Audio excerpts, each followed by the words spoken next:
Let's do it!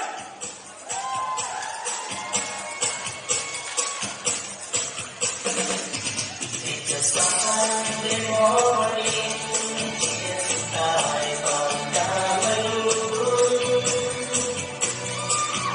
What a point is today. Take, I take a little pill.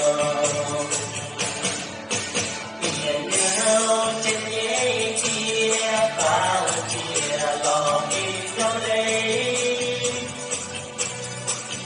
Và đời chia để tình câu ôi nhàn hãy say strawberry no. Quả tao biết chia sâu chia như bài tình câu.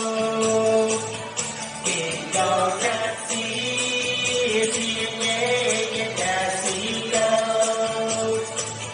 Mừng cho girl go what way you go nhé.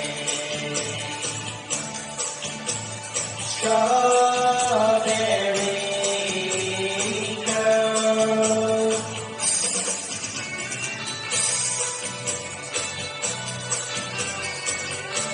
Next version is Harry!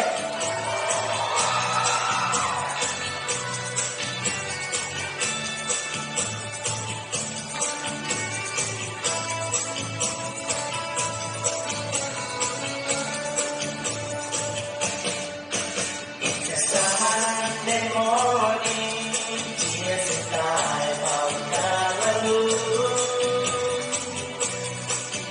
Còn những nói gì today, take, I take a little pill.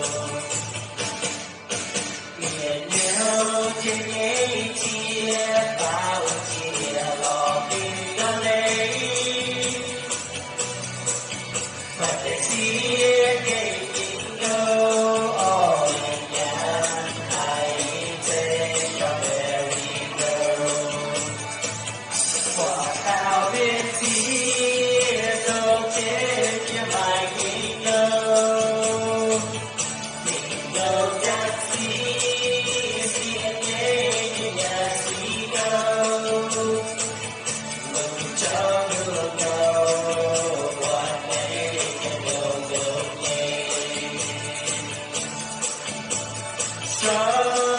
Strawberry girl.